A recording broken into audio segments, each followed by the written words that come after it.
I look at Candice Owens and Charlie Kirk, where she was talking about, text messages, how they used to text. They were on road trips, sleeping in hotels and all Yeah. that stuff. And then when you said that, like, makes me question, is it a possibility that they crossed the line?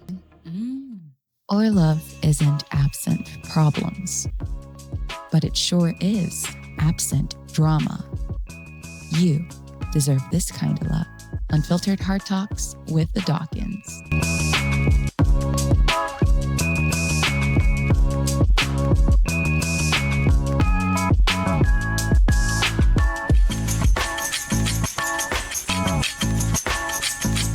Another one. Welcome back to the channel, guys. Today, we are just here to have a simple conversation, babe. A conversation that stems from a morning devotion. We read about Joseph and Potiphar's wife and Joseph's faithfulness to God in that moment when Potiphar's wife was coming on to him. Yeah.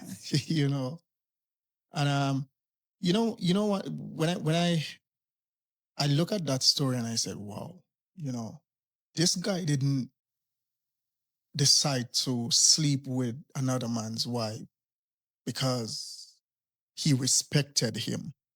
And despite the fact he did have a lot of respect for Potiphar, but it wasn't that particular reason why he decided not to cheat. It was his belief in God that kept him. Mm-hmm. And so from that, we had a whole conversation that even led into this morning. We were still talking about the same thing. And you asked me a question. What was the question again?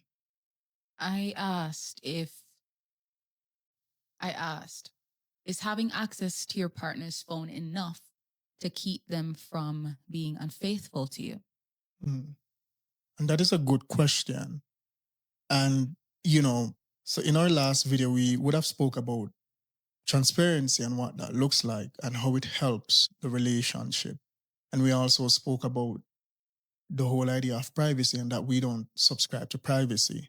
And it's not because I know that you have access to my phone why I chose to be faithful. Mm.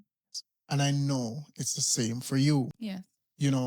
And from looking at the story of Joseph, and sometimes when I think about that story, the women always talk about the Proverbs 31 woman, and I'm seeing Joseph in the light of the Genesis 39 man.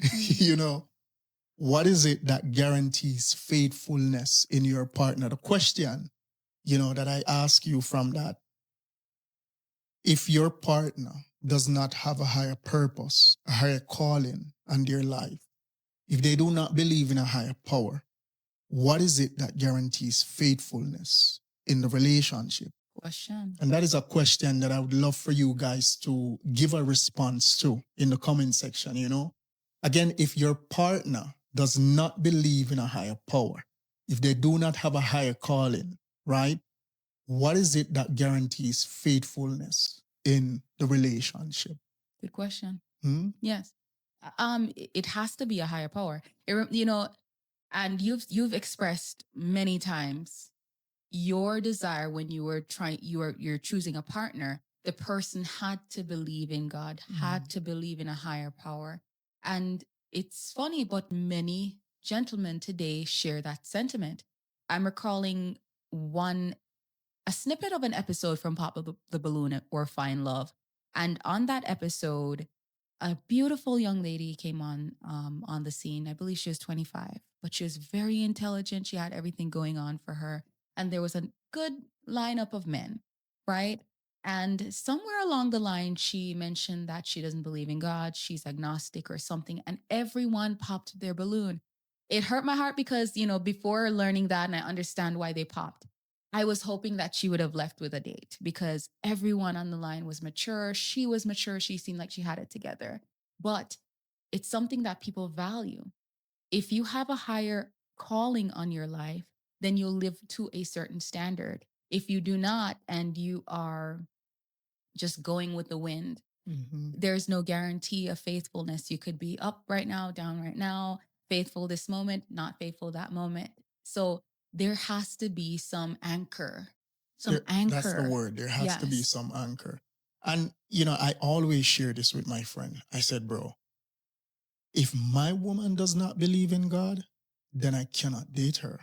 Because, and I wouldn't even say my woman because it sounds contradicting. If the woman I'm going to date does not believe in God, I cannot date her because there is no way I can be guaranteed that you will not be unfaithful in our relationship / marriage, you know? So that for me is key.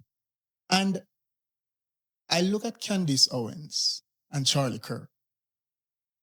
And the crazy thing is she shared her, I was looking at some clips and she did a shared, tribute, you know, I don't think I saw her tribute. I think I saw a clip of her when she was talking about, or is it you who shared with me? I was watching one of her, the first video she put out when he passed. And she wanted him to be remembered in a positive light. Yeah. And she spoke about their experiences, how they did business together. They were on road trips, sleeping in hotels, and all that stuff. And then when you said that, like the whole red light thing just started flashing in my head. You know, they were in their early 20s. When you were crossing the train station and you see that red light flashing left and right, that's how my brain was going on. And I said, okay. And then I saw another clip where she was talking about, you know, text messages, how they used to text and communicate. And I'm like, man, you know how I feel when it comes to male and female best friendship. I don't care what it is. It's a complete red flag for me, right?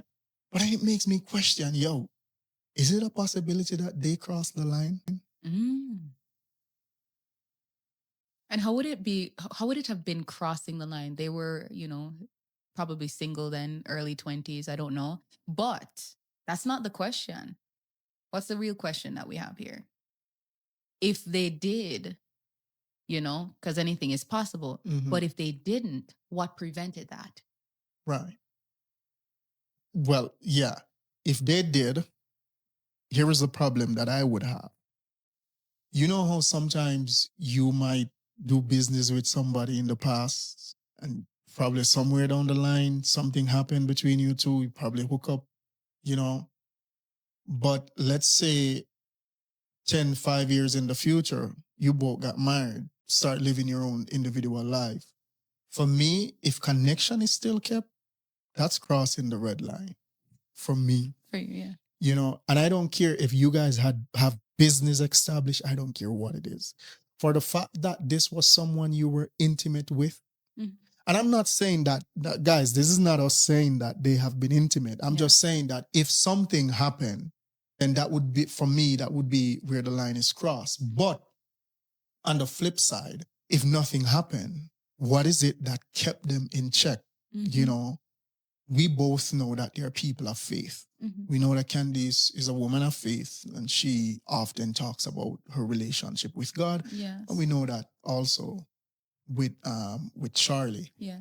And, you know, sometimes when I think about Candice and how she will talk about the fact that people want to assassinate her or kill her, and the amount of scrutiny she's under from public government figures, and I'm sure that she's foreign countries as well. I'm sure she's under a lot of scrutiny, you know, as well as surveillance.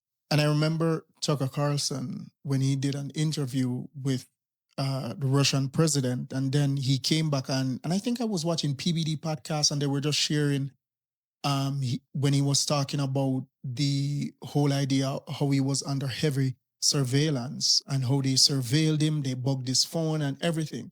The point I'm trying to make is with the level of scrutiny that is on these people, Candace Owens, I'm sure Charlie Kirk as well, and, you know, may he make it to heaven. That's my one wish for him. The level of scrutiny that they're under, the level of surveillance that they're under, if they were supposed to cross the line, people would not, reporters, the world would not wait to tear them down. just tear them down, chunk To them with tear that down the drama, like the legacy. whole thing. And that is reputation. So they have such a reputation to uphold. Higher That purpose. and a higher purpose. That's the higher purpose. The legacy that they have built. Candice is married. She's on what? Baby number 4 or 5. And counting. Yeah, Right? that's a blessing. You know?